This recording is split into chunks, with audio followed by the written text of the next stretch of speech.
Here we go, back on the Gill Athletics Connections podcast.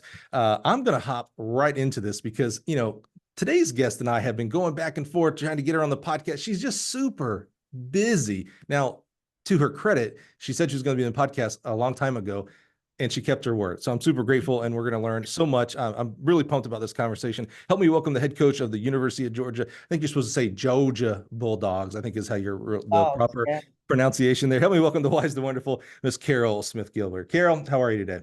Good. It's dogs. Dogs. Yeah. I learned, I was at Mississippi State. We were the Bulldogs. Georgia was the Dogs. Yeah. I learned that. Yeah. Both mascots very cute though. I have to say, I enjoyed Bully over at Mississippi State, and I've enjoyed Ugo over there at Georgia as well. Caryl, when we're recording this, I don't know, and it's kind of unfair for track coaches. I don't know that there's a downtime for track coaches in general. Someone of your stature, meaning, who you coach and what you coach and things like that, you really never get a downtime. You're in the middle of, we just got done with NCAAs and US Olympic trials, and now you're heading over to Paris, for crying out loud. Have you had a chance to take a breath? Not really. Little time here or there, but not what I need. Yeah. We do it to ourselves. Our sport is really brutal, and your body is your implement. So it's like time off is like a death. So not for me per se, but for an athlete. And if I take off, then what are they going to do? Yeah, we talked about this a little bit before we hit record. Coaches were the first ones to tell our athletes how important rest is for their athletic development and everything else. And yet for coaches, we a lot of times don't listen to our own advice. Right. Yeah. Exactly. All right. Hey, we've got some cool topics here today that I really wanted to pick your brain. You've got a lot of experience, and really, not only have you done it at the highest level, you've done it consistently at all levels. And so love to pick your brain, know a lot of your history from, having worked with you for several years. So one of the first topics I wanted to kind of pick your brain here, Caryl, we talk a lot about mentors and what a mentor means to you as you're going through your coaching career, what early mentors that were maybe coaches of ours, how they maybe influenced us to go into this profession. You had someone that I never got the pleasure of meeting. However, he and his style affected me coaching. Like, he was a unofficial mentor of mine, if you will, like the impact of how he coached and what he coached. Can you talk to us, maybe give us an overview of the late, great Tony Wells, who was pretty instrumental in your career early on and probably still today? Oh, yeah. He taught me everything I know, just about as far as track and field, X's and O's, and how to formulate my thought process and how I want to coach. And then I've added to it and subtracted from it. Not very much subtraction, though. But I've added to it and sharpened it up the best I could. And that's what I promised him I would do. So to give us a little bit of history, catch us up, because I'm afraid not a lot of people, especially today, like our younger coaches, know a Tony Wells. There's not a lot of videos from him and him talking about his coaching style. Can you give us a little bit of just history of Tony, where you grew up? This was in the Denver area, I believe, or at least in Colorado. I started running with Tony when I was about 12. Oh, wow. 13. Maybe going into 9th grade. I went out there early. He told my dad I wasn't good enough, and we came out in May, and it was late. And my dad was like, okay. So I went to another team, and I ended up running 11.8 at 12 years old. So Tony came back over and told my dad, you need to bring her over there to me. And my dad said, no, you didn't want her. I tried to bring her out there. You said it was too late. So it kind of took a year or two for my dad to get past that. And I told my dad, I want to be out there with the Colorado Flyers over there. And they practiced at the time at Manual High School.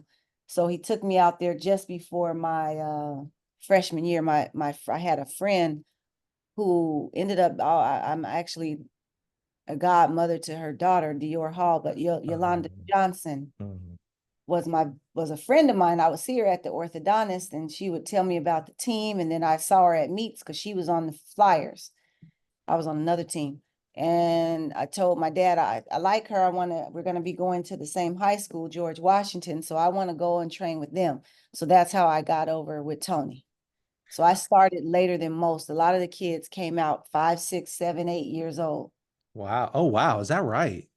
Yeah, he had age group club, all girls. Wow. When I Yeah. was on the team, there wasn't very many boys. He started coaching boys later. Oh, is that right? Okay. I remembered him from, I was coaching high school in Chicago. So I, kind of Oh, watched yeah. a little bit what University of Illinois was doing. And there were at least one I know. Tell me her name again. You just said it. Uh, Latimer, Alicia. Latimer, Alicia, and Dominique. No, Dominique Calloway. She liked Illinois, but she ended up going to Notre Dame Yep. initially. Ohio Yeah. State. But yes, Aspen Burkett, Yes. Yeah. That's another. That's right. Riley, Yeah. Kalinas, and Cynthia Newsom. Well, Kalinas Newsom went to Illinois. Cynthia was her Mhm. twin. But we were all on the same club. Wow. Yeah. I Gary remember. Winkler was friends with Tony. Yeah. Uh, so Gary Winkler and Lauren Seagrave Hmm. to come out to our practices, and they would do like the days they would come, we would be miserable because we would be like experiments. So they would be trying to figure out how to do fly 30s, and is it better to run in 20 or 25 or 30 to get the maximum velocity? And we'd always have to go run again. Go ahead and run again, Smitty. Run another one.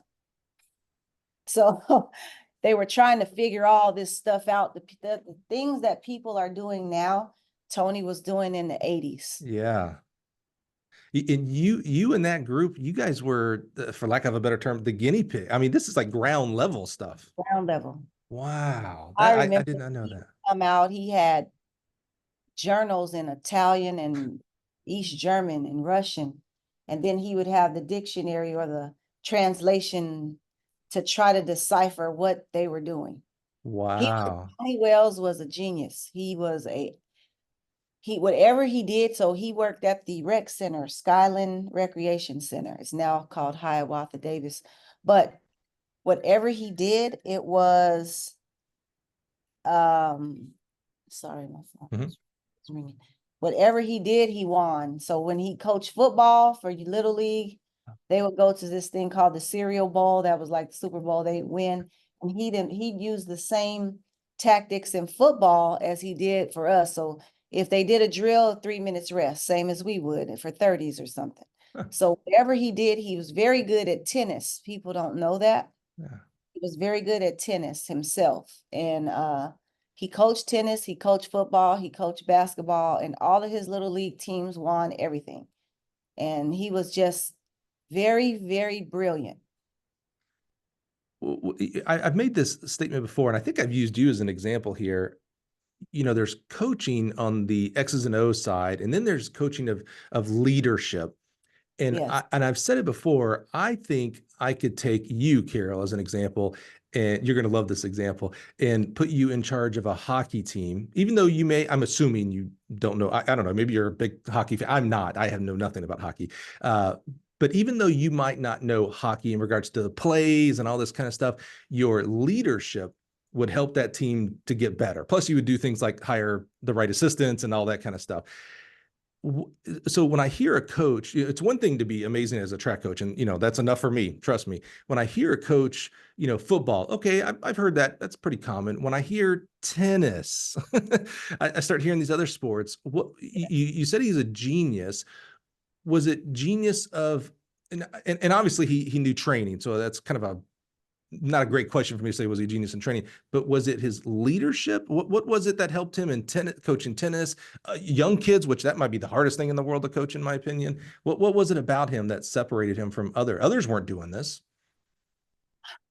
I think it was his scientific understanding that no one had at the time, because we were doing speed and power stuff in the 80s, and everyone would really talk bad about him and criticize us. And some of the college coaches were saying what we were doing wasn't effective, and the kids couldn't run when they got to their schools. Well, that's because they didn't know how to do it. So he was so advanced. I think it was his understanding, and I'm not even sure where Tony went to college or if he graduated college. He was just like a genius in a neighborhood rec center. And he was way beyond his years, way beyond his time. People are just now starting to catch on, and some still have not, to the theory of whatever velocity I want to race is the velocity I'm going to train. And that's the real premise. Mm-hmm. And, you know, just if I had to put it in one sentence, Mm-hmm. everything else is based around it, but it's highly scientific and you have to know it. I learned that, I was early in my coaching career when I found out about Tony, and I don't even remember how I did, but there were two things that I picked up from him that, like, for me, it just kind of made sense. What you just said there, when I think now as a former sprint coach, I think, oh, that just makes sense. If I want to be fast, I have to run fast. And I remember when I used to teach level ones for USATF, I would use this example as a math teacher, but it was all based on that principle of Tony's. I would say, if I was your algebra teacher Monday through Friday, and then on Saturday, I give you a calculus test, how are you going to do? Right. Probably not going to do very well. But Right. what if I teach you calculus Monday through Friday, and then on Saturday I say, you know what, just do algebra. You're going to kill it, calculus. And so to me, I don't know, for me at least, it worked. It was like, oh, if I run slow Monday through Friday, and then on Saturday, track meet, I say, hey, flip the switch and run fast. How does that make sense? It doesn't make sense to me. Yeah, I love that. I love that. The other thing that Tony did, and I think I saw either you did this is a long time ago, Caryl, or you and him were together. I don't remember that. It's like this grainy VHS tape in my head on this. Something that it really struck with me, and you correct me, maybe my memory's wrong and this wasn't Tony, but I swear this was. I at least give him the attribution for this. He used to, my understanding, I heard him say, when he would talk about like frequency, like coming out of the blocks of a 60 or the 100, he would have you clap out. Or no, I think he did the beep. He'd make you say beep, beep, beep, like, yeah. In the, so that you would understand that it's a little bit slower in the first acceleration phase, and then the frequency picks up. Yes. So that was him. Okay, good. I feel Yeah, we still do that here. Is that right? Oh, yeah. Oh, I love that. Yeah, that's just the rhythm and how it's supposed to sound. If you don't know how it's supposed to sound, those are the things he just came up with, right? Who thinks of that? And he even taught me to be able to turn my back to tell if a person was doing something right or not by listening. I can hear it if they're applying the right amount of force or not, or the rhythm of the race or where it's supposed to be. I love but that. We try to teach the kids the rhythm and how you're supposed to feel it. Because some people, they're sensory, some people have to see it, some people are, visual, some people have to feel it. Yeah. Some people can just go and whatever, like football players, they catch on so quickly. But he was able to attack all areas to make a person understand what they were trying to do. And I remember one time he said, and if they can't get it that way, then you just keep doing it over and over and over at practice. So if they fail successfully. Huh. So it's the coach's job to make sure whatever the issue is, whatever it is, that those kids are successful. So I always have a premise of, no matter what's going on, it's on me. Right? A kid could have home problems. Okay, that's on me. I got to figure out how to get around that. Oh, they have too much weight on them. Well, we can't talk. It's perfect because we can't talk about that. But what are you going to do about it? How are you going to work around that situation to make sure they're successful? They're not catching on to something. They have a mental glitch or a lapse. That's on me. How do I fix it? Do I show them video to prove that they're incorrect? Do I race them in practice? Do I run them by themselves at practice? Whatever it is, he always taught me that it's on the coach. Don't blame the kid, blame the coach. How does the coach fix the problem? Sounds like instead of pointing fingers, your philosophy is pointing thumbs. Yes. I like that. How big, when you look at it now through the career that it's hard to say the career you've had, the career you are having. Luckily, we are nowhere near retirement, Caryl. I want you to retire one day, but we're not there yet. I know it looks better and better every day. When you look back at the career you're having, how big of an influence was Tony into you getting into the coaching profession? He was the only reason I did it. Really? Yes, he made me. I've told this story a lot of times, but I was back home from UCLA. I didn't do what I wanted to do. I was pretty down about things in my career. He calls me on the phone. I was out helping him every day. I would come out to help him with the club team. And I was working in the power plant, a public service, the electric company plant as a clerk with a UCLA degree, nonetheless. Oh, Right. I was getting coffee. It was awful doing payroll, but it was just, I was lost. And he said, there's a job at your high school. I'm 24 years old. There's a head coaching job at your high school. He didn't give me a warning. You're going up there today and get the job. And I'm like, I don't want to coach. I'm just helping you. I like hanging around with you. No, Smitty, you're good at this. You're going to be a coach. And I said, nah, I have a degree in film from UCLA. I'm going to go back to LA and do like lighting. I like cinematography. He says, okay, well, until that happens, you're going to go to your high school where they already hired you and you didn't know it and be head coach. And I say, Tony, I don't know how to coach. I just help you. I don't know, he says. And I said, I don't even like kids. And he says, yeah, but they like you. And I'm going to teach you everything I know. And if you don't go, don't come back out here and help me because you got to do something with yourself. I was like, you. All right, I'll go. wow. So I went and he said, first thing you're going to do, you're going to have a parents meeting and I'm going to tell you what to say. And I said, all right. So I go to the high school. The AD says, now listen, this isn't going to be a big deal. You're going to have about 15 kids. They're not that enthusiastic. I don't want a big fanfare. We don't have much. It's a public school, kind of different from when you were here. We won like 3 state championships. It's not what I'm looking for. I just need somebody to help me with these kids. Okay, fine. I have the parents meeting. Tony tells me what to say. Long story short, I have 64 kids. And I don't want them out there. I don't want to do this. You like the idea of 15. You're like, all right, cool. Yes, I'm 15. I can live with that. 64, I would literally like tell them mean things like, okay, look, you're going to have to really fix your technique because it's awful. And they would bring a friend the next day. Wow. And I'd just be like, what? Why is she out here? Because you're amazing, Coach Caryl. And I just thought she's going to love this. We're having so much fun.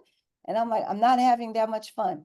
So one day though, I started, getting into it. Tony's teaching me all this stuff. I'm getting into it. I'm walking back to my car and I say, oh man, I got to go back to my life. Because I didn't do what I wanted to do at UCLA. And I was watching all the people that I could compete with on a high level, do well. And I was back home. And that's when it hit me. Wait a minute. When I'm out here actually not being selfish and helping other people, I feel different. Maybe this is what I should try to do. And that's when I started really trying to figure out if this is what I wanted. And I remember one year we won. I had 4 people on the 4x1. We won that at the state meet, and 4 different people, or 3. Can't remember how many they let us have in the 100 that went 1, 2, 3. So I got pretty good at it pretty quickly, but Tony had me come with him every Sunday for at least 8 to 10 hours to the rec center and learn everything from like scratch. I could take a video. One time he made me take every frame, and we're on a VCR back here in the 90s, right? I had to count every frame, and one frame, I'll never forget it. Stuff is hard coded in me. One frame is 0.033. Oh, geez. This many frames to get to this many meters, to get to this many steps of 100, to get to this many. 7 frames makes times 0.33 is an ideal stride. So I learned all the way. That's the kind of stuff he would sit and learn on his own. Per stride. Wow. So one time I got an interview at Tennessee, And JJ says, for assistant coach, JJ Clark puts in a video and he says, okay, I got something pretty challenging. I'm going to put a video in and you're going to break it down. And I thought to myself, that's like child's play. He told me later when I did it, he said, this is my coach. Because I could do that like no tomorrow. And I still do it now. And it really does help. Everything I learned, I wouldn't be this far if it wasn't for Tony Wells. Tony sounds like the perfect example. I've said this a few times, you know, a track coach, a coach's real superpower is seeing something in someone else before they can see it in themselves. And so you saw yourself as lighting, film, movies, you know, the Hollywood side, which I love that. You'd have been awesome at that, honestly. And Tony said, no, you don't see it yet. When you look in the mirror, you don't see this yet, but you're a track coach. He saw that in you. That would have been the last thing I ever thought I would be. Ever. I never had the thought. I love it. That's so and cool. I don't really know why he picked me. I still don't know what it was to make him say, you can do this. Well, I speak for a lot of people when I say, thank God he did. Honestly, you know, it's like, hey, we don't know your ways, Tony, but thank you for doing that. I love that. Well, let's keep moving on here. You know, Caryl, you mentioned Tennessee. You know, I don't do any research on this. So if I get any of these wrong, you just knock me back and let me know. You've coached at Penn State, Alabama, Tennessee. Now working backwards, you're at Georgia, you were at USC, and in between, so kind of almost like in my head, I have it like in between your career right now, you became the head coach of University of Central Florida. Yes. Now, what's funny, not a lot of people know this. I think everybody here does at work. So hopefully this isn't a surprise. You know, I've been here almost 18 years, one month away. And I have only applied for one other job since I've been here. And it was real recent when I got here. So back in 06, 07. And that was the University of Central Florida head coaching job. Oh. Because I was like, oh man, this is a gold mine. Come on, Orlando, UCF it was either one of the largest public universities or the largest fastest growing, or both. It was just like, oh yeah, this is a school that is, you know, has done well and is ready to explode. And for some reason, the AD hired somebody named Caryl Smith-Gilbert instead of me. What the heck? I don't know what this guy was thinking. He's, you know, we'd say some decision making here. I'm curious. You know, we love talking about coaches in their first time their head coach in their head coaching job, because, you know, as an assistant, no matter what, no matter how involved you get, it's still different than being the head coach. Yes. You take over University of Central Florida and you did everything you said you were going to do there, by the way, plus some. I mean, what an amazing time you had there at University of Central Florida, way before the Big 12 day. I mean, this is when, gosh, I don't even remember what conference. It used to be when I was in the conference in Troy. It was the TAC with us and UCF. They were probably, I don't even think they were Sun Belt, small conference, and you just did an amazing job there. When you look back, when you think about, did you go from, where were you? Were you at Tennessee to Central Florida? Penn State, Alabama, Tennessee. Yeah, UCF. Yeah. So when you're at Tennessee and you're applying for the job, you're interviewing for the job, and then you get the job, I know you well enough. You're a prepared person. You're always thinking about, okay, so what's that mean if I get the job? What's that going to look like? What do I got to do, et cetera? But again, you don't know it until you sit in that chair. When you look back at it now, what was something that as you went into the head coaching job, you thought, okay, this might be challenging for me. Like I'm going to have to learn how to do this or get better at this. And it ended up actually being a little bit easier than you thought. And I'm going to talk a little bit while you think here, give you a second to think. You think about all the things the head coach has to do: budgeting, recruiting, travel. Here's something we don't talk enough about, in my opinion: hiring and firing coaches. There's no training for that, but a head coach has to do that. Fundraising. Maybe you're on committees to hire other coaches as a head coach at that point. What did you think when you went in? You're like, oh, I don't have very much experience with this. This might be a little tough, and it ended up being a little bit easier than you thought. I think Probably budgeting Hmm. is easier. It's Mm-hmm. not that complicated. Here's your number, don't go over it. Mm-hmm. The harder part of budgeting is actually things happen and you end up spending more on some meat than you wanted to or than you were supposed to. So probably that was easier, but basically nothing was easier. Mm-hmm. Mm-hmm. Everything was harder. You know, as an assistant coach, they always think they had, including myself, you think you got it figured out. Mm-hmm. And you have a better way of doing it than the head coach. But what they don't realize is that it may not be feasible or viable based on what upstairs or the head AD is telling you has to be done and how it has to be done. So they don't get those conversations. So I used to say, well, JJ could, you know, JJ do this. And he's like, no, I'm not going to do that. But after you get into the head coaching role, you learn right away, oh, geez, you can't just do that. And you have to become very efficient if you want to be able to get out there and actually coach. Mm-hmm. Because the way it goes now with these programs, they take you there's so many meetings with about so many things that holding the stopwatch gets tougher and tougher to be able to just go out and do for hours upon hours. Right. If you're going to be efficient at, you know, running the program. The way you stated that made me think of something that has become extremely near and dear to my heart. I first learned it through Brooks Johnson and then had the actual source, George Williams, on the podcast as well. If you're not in the huddle, you don't know the play. And when you said that, I started thinking about, you know, my time as an assistant coach on the collegiate level. And same, you know, a lot of times like, well, why won't head coach do this? Like, this would be easy. Yeah. Oh, and this would be so great. Got And all the answers. I got Oh, all wow. the answers. And I now that I can sit back from it, I think, oh yeah, I don't know what the AD was on to him or her about. Like, there could have been something that's like, you know, the AD's like, hey, we got to cut all of our budget. So no, you can't go buy this $10 item because we're done for the year or whatever, you know. It just made me think about that. 5 things where to you is $10. There might be 5 other things playing a part why you can't do it. Right. But you don't know that. So I was telling a coach the other day, Coach Alice left me about 10 things not to do or to do. And I said, yeah, I'm not.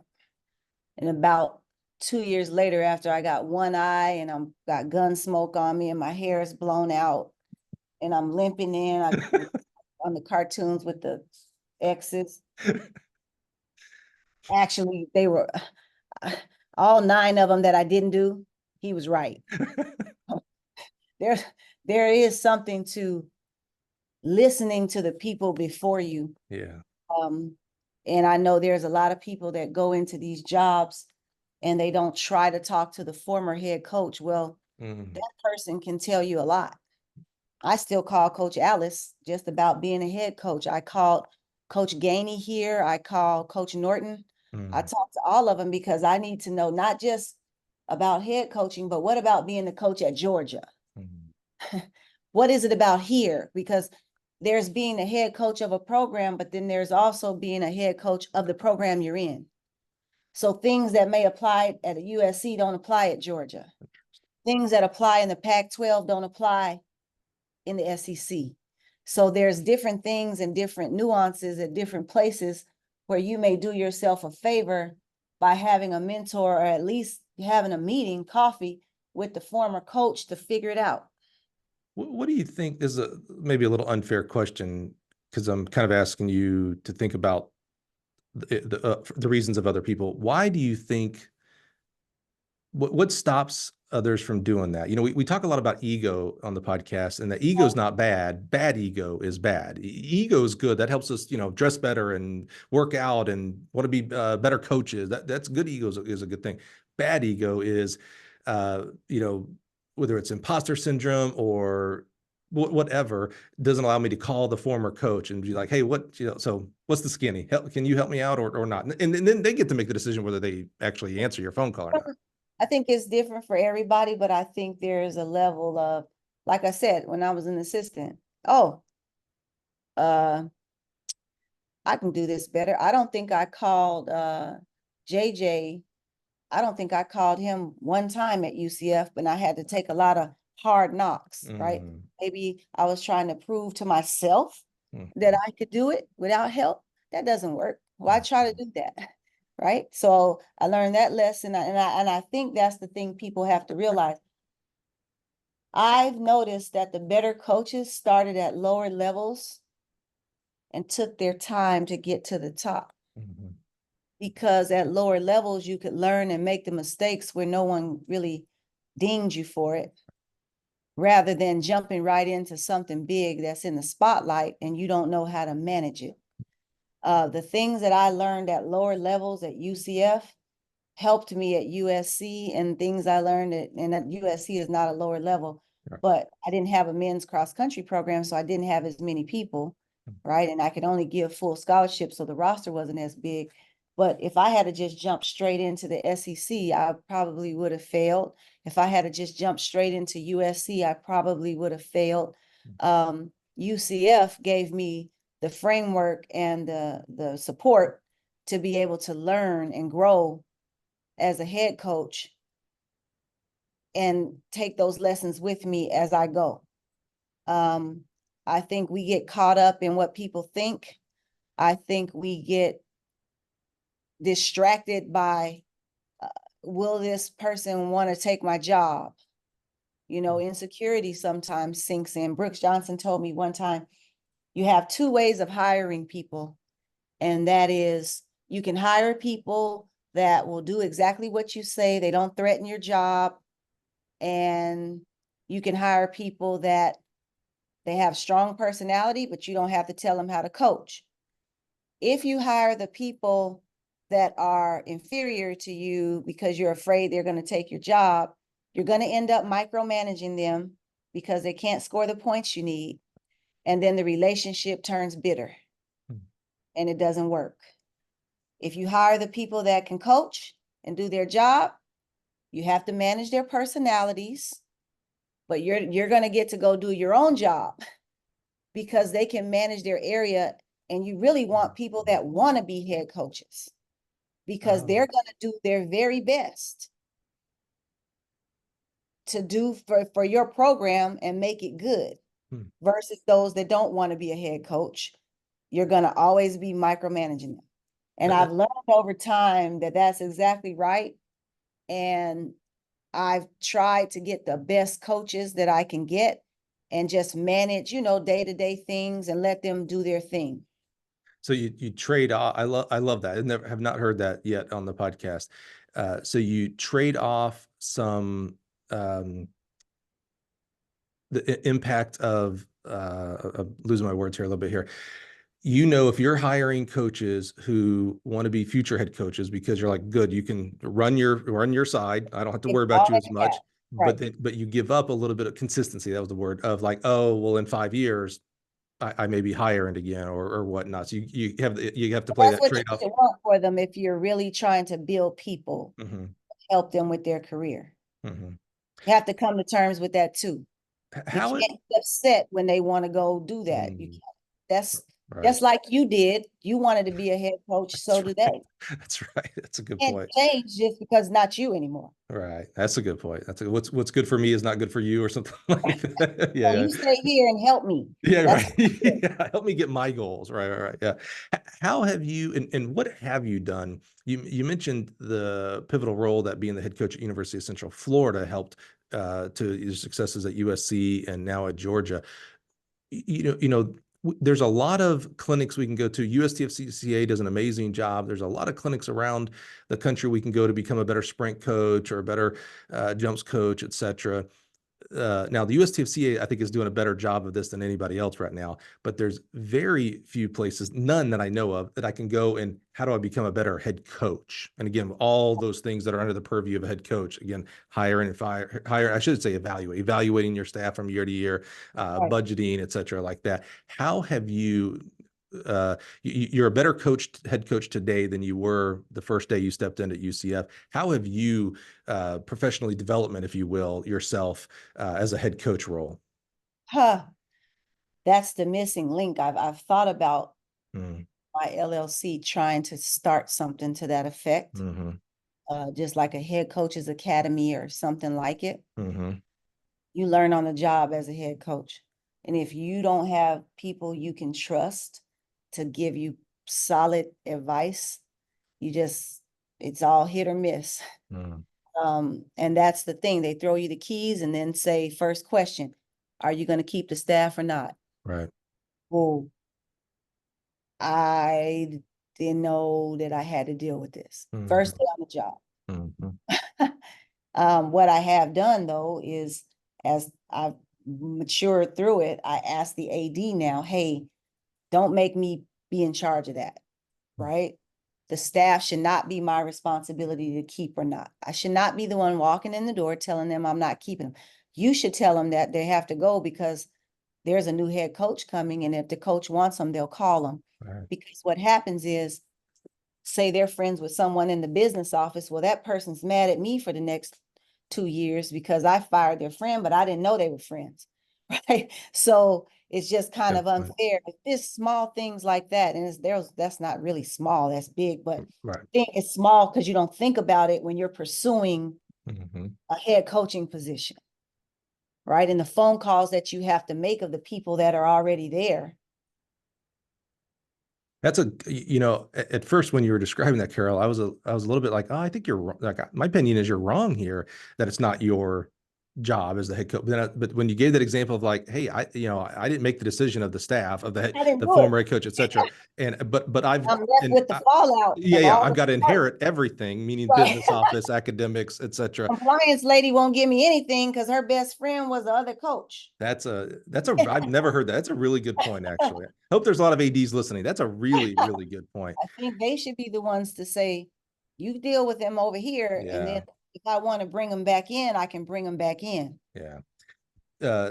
Same topic as head coach, but a little bit different vein here. Pick your brain here. In the coaching world, in the college coaching world, and maybe in the I almost said the big time coaching world, the Power Four, whatever, Division I, et cetera. I love busting myths. So let's see where you are on this. What I think is a myth.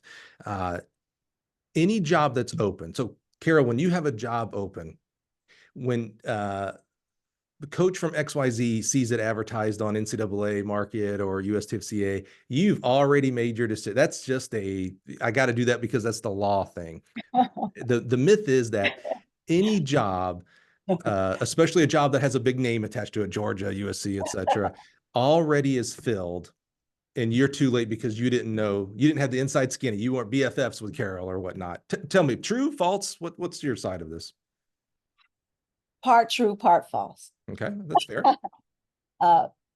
My AD that hired me at USC told me, Pat Hayden, he's Rhodes Scholar, right? Yeah. Scott, another genius. I find a lot of geniuses.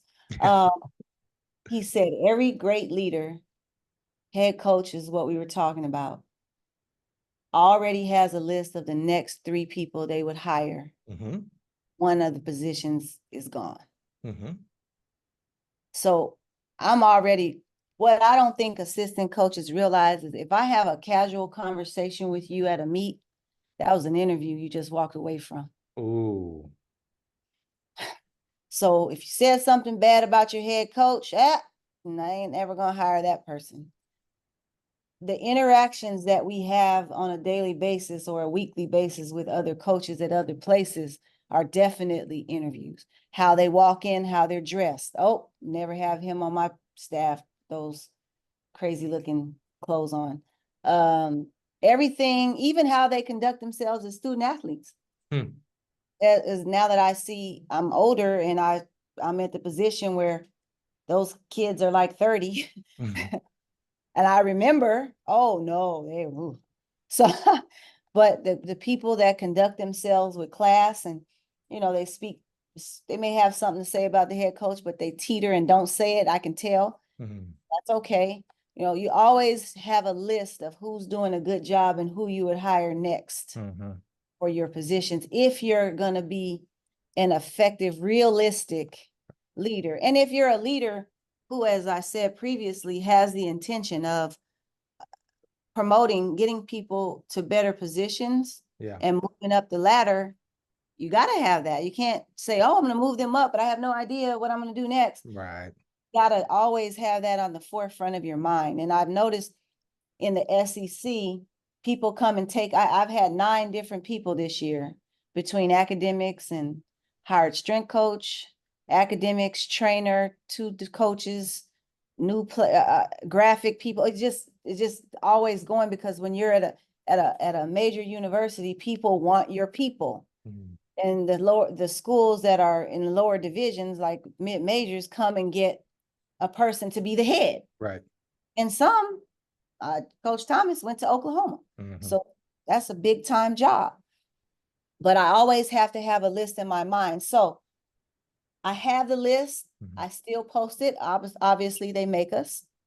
But sometimes I do come across things online or candidates that come through the portal, that hiring portal, not transfer Yeah, portal. it's like, well, don't start that. So I would say 70-30. Yeah, I like that, not, it's rarely that one thing is the one thing, so that it's black or white. So I like that, because I think you're right. I was hopeful and kind of had the inclination that, especially after you described about like, hey, if I want people that want to become head coaches one day, which means I'm gonna have not a revolving door, but that means they're going to go on to other opportunities, which means, and you said it exactly right. If I'm going to be lifting up and people are going to be moving on, well, then I better have some preparation for the infill of who's going to replace them. So I had the idea that you probably were a person who had, their eye out on potentials All the time. before there's even a position open. Right. Yeah. Yeah. I like that.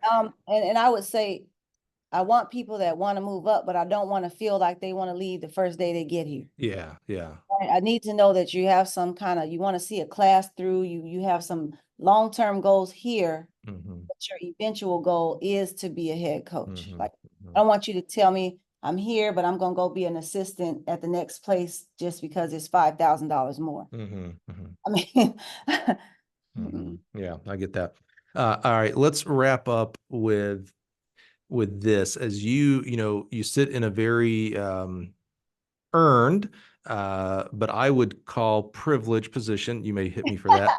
Meaning you are a head coach of an SEC program. That's what I mean by, things that I know you still have your. I learned this actually from you. I used to believe there are some universities, maybe it's only 5 in the whole country, that I was like, oh, everything's perfect, or at least other people think everything is perfect for them. And I remember visiting you at USC, and we sat down in your office in the boardroom there, and I was like, so Caryl, how's it going? And you're like, oh, Mike, you have no idea. And I was like, oh my God, like one of our products isn't working for you. I was, and you're like, oh, Mike, my track, the band, private coach. And I was like, oh my God, wait, USC has these issues? Like, if I asked 100 coaches throughout the country, does USC have it perfect? 99.9 would say, well, yeah, it's USC. Come on, historic facility, historic program. And it's like, oh, you have no idea. Caryl has battles. She even USC. And so now Q, he has battle. Everybody has things that they're going through academically, admissions, budget, weather. I mean, everybody has this thing.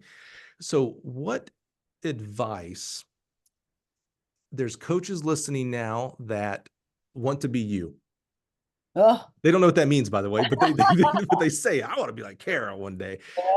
What advice do you have for someone? So you have worked your way from this high school kid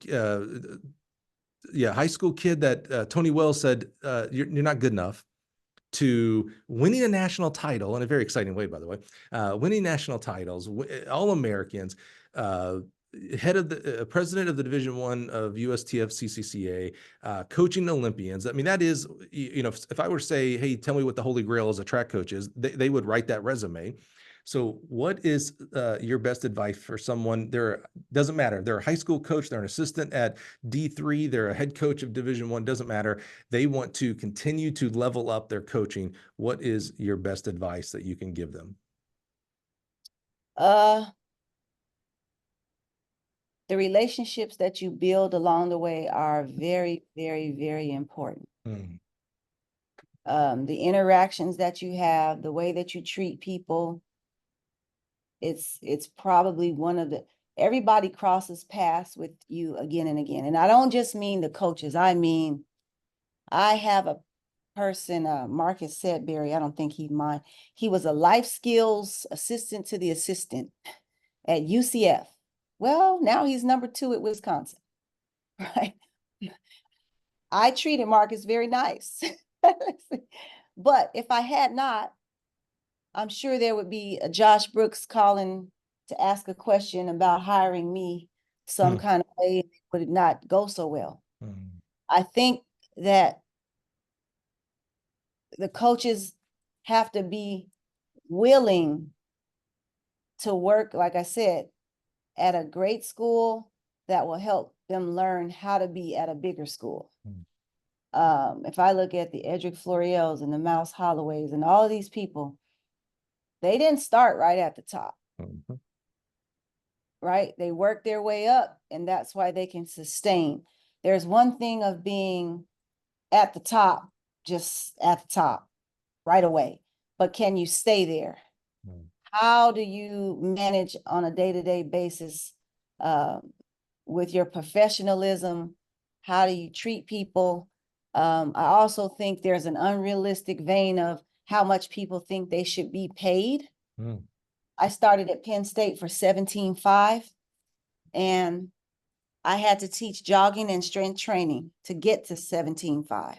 And I went every day at 8 a.m. for jogging in State College, PA. That's not fun in the winter. And then I had to teach a strength training class.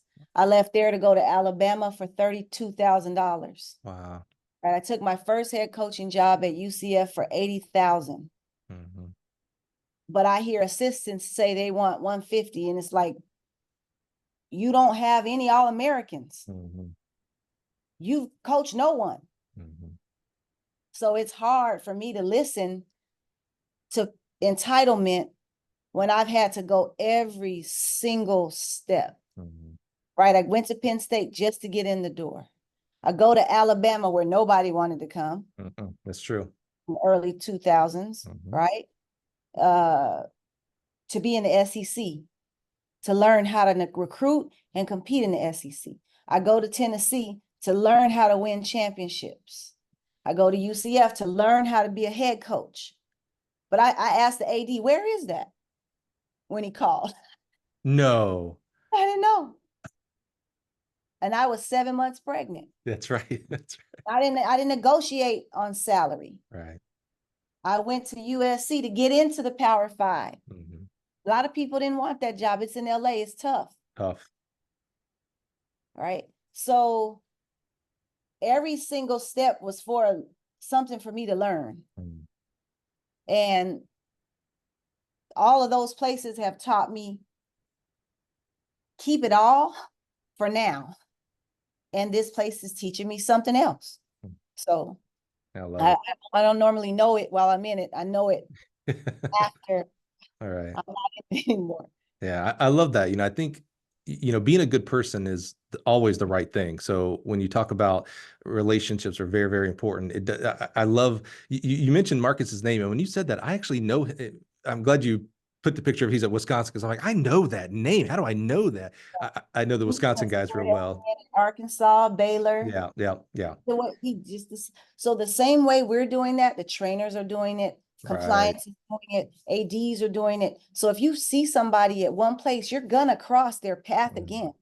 Or I know somebody from UCF who is at a school of someone I want to hire. So I call them. How is this coach? So it's all connected. Yeah. And here's in your sport. And here's the thing I want to make sure people are hearing this. You're not saying it, but I know you, and I know the undertones here. Your advice with that, which is spot on, I believe, is not because those people can help you one day.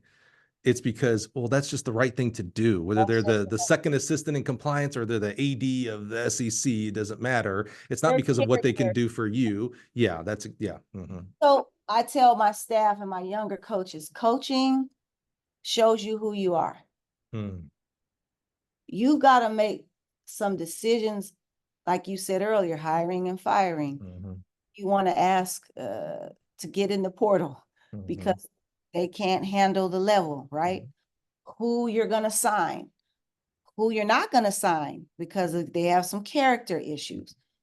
Coaching shows you who you are, and you have to really look deep on some moral things day to day.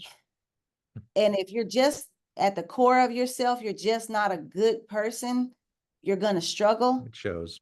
There's too many things that intersect. And it's not always easy, and it's a slower route to success, but it's more sustainable in the long run because the truth is just the truth. Yeah. And I'm going to do it the same way every time because this is just who I am. Everybody can hide. You can't hide forever, though. Yeah. And wherever you go, you're still there. Yeah, that's right. Everywhere you go, you are still you. That's exactly right. Caryl, thank you so much. You know, one of the most valuable things you can ever give me is your time. And I know how busy you are. And like I said, you are a person of your word, though. You told me it's probably 2 years ago. You're like, I'll be on the podcast. We just had to get it done in the right time. And so just so grateful. That's another thing. I was recruited to like 200 schools. I was a top 3 sprinter in my class in '87. But there was a school that called me and I told them, yeah, I'll come on an official visit, right? There was no internet or anything in '86. Yeah, right. Thinking myself. My dad says, you told them you're going on a visit. I said, I'm not going. I didn't mean that. Ooh. He said, oh, you told him you're going, you're going. He sent a ticket, you're going. Yeah. And I was miserable on that visit. But what it taught me, all you have is your word. And my dad wouldn't let me out of my word. So if you say you're going to do something, do it. If you're not sure, just don't say it. I love it. I love it. So well, you've lived up to Dad and his expectations, and Tony and his expectations, and a lot of other people that have poured into you. And I'm just so grateful because now it's reversed and you're pouring into others, whether it's your athletes, your staff, support staff, including me. You know, I've known you for quite a while, and you know, everything you've said, I can attest to it. Very consistent, and I love that, and I appreciate that very much from you and everybody that I've worked with around you as well. So Caryl, thank you so much. I appreciate it. Thank you guys for what's that again?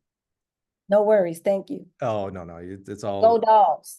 Go dogs. That's it. That's how we'll end the podcast. Thank you guys for being here today. I appreciate you so much. Join us next week. We'll do it all over again. Thanks, guys.